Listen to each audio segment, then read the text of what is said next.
सभी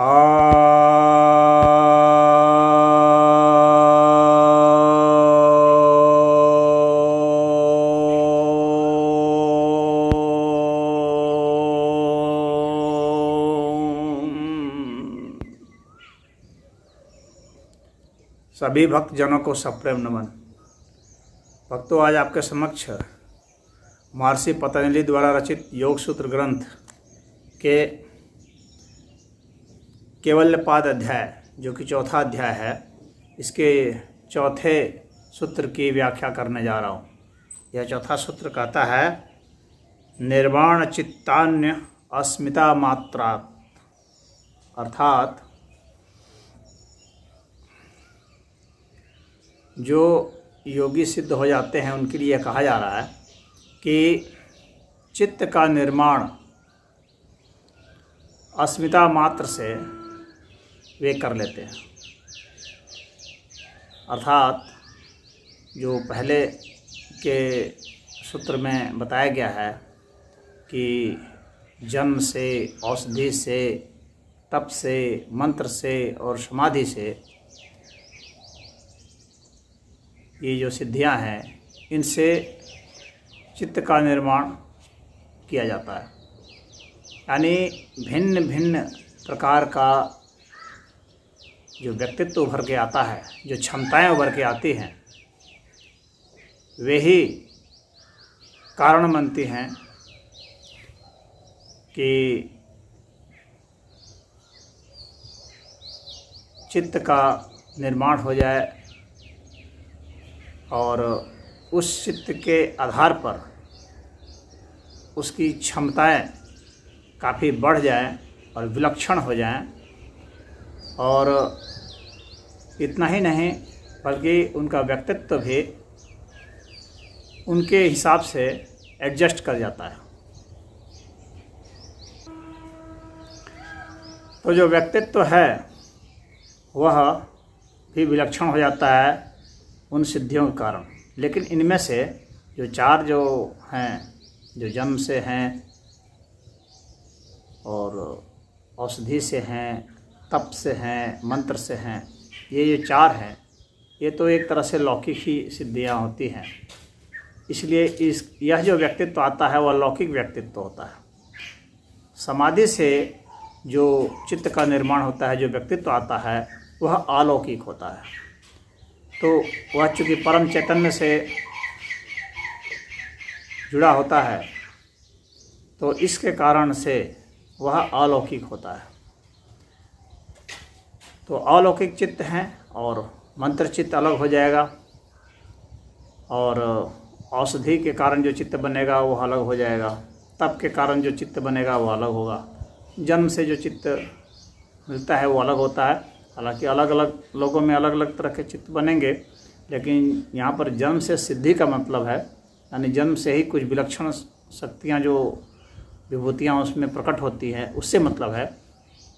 और वह तो पिछले के संस्कारों की वजह से इस तरह से शक्तियाँ आती हैं, तो इसलिए वह भी सिद्धि के तहत आते हैं। पिछले सूत्रों में व्याख्या कर आया हूँ।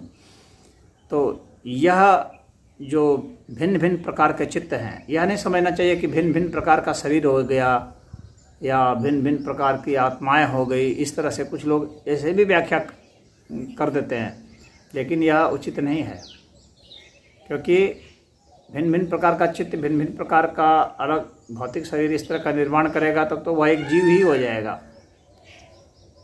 और फिर तो वह उस तरह की आत्मा फिर दूसरे आत्मा का इस तरह से निर्माण कर बैठेगी। तो यह जो है, फिर भौतिक शरीर, फिर एक शरीर से दूसरे शरीर का फिर कर्म संबंध फिर कहाँ जाएगा? कर्म संबंध भी तो देखना पड़ेगा। तो जो चित्त है यहाँ पर व्यक्तित्व से मतलब है, नहीं तो एक ही व्यक्ति एक ही समय में भिन्न भिन्न शरीर की जो बातें हैं कि वो कितने भी शरीर पैदा कर लेगा, यह बातें और रैशनल नहीं लगती हैं। ये इस तरह की व्याख्याएं जो हैं वो तर्कसंगत नहीं लगती हैं। हालांकि कुछ लोगों ने किया है इसकी महिमा मंडन के लिए चमत्कार को दिखलाने के लिए। लेकिन इस तरह के जो भिन्न भिन्न शरीर की जो बातें शास्त्र में कभी आई भी हैं तो मायावी के अर्थ में आई हैं, यानी धोखा देने के अर्थ में आई हैं। वह भी एक चित्त की ही वृत्ति होती है, वो वास्तविक शरीर नहीं होता है, परंतु वह मायावी शरीर होता है। दूसरे को लगता है ऐसा, यानी दूसरे को एक तरह से हिप्नोटाइज कर दिया जाता है, सम्मोहित कर दिया जाता है, उसके कारण उसको ऐसा लगने लगता है। ऐसा भिन्न भिन्न शरीर का निर्माण नहीं होता है, वह सिर्फ उसको लगता है कि हो गया है, तो उसके कारण ऐसा उसे फील होने लगता है। तो सम्मोहन के कारण उसे भ्रांति हो जाती है और वैसा वह देखने लगता है। तो इसको इस अर्थ में इस तरीके से समझ लेना चाहिए। अस्मिता मात्र है, अस्मिता से इस तरह का निर्माण होता है। पुरुष से अस्मिता का निर्माण होता है, अस्मिता से अहंकार का हो जाता है निर्माण। तो अहंकार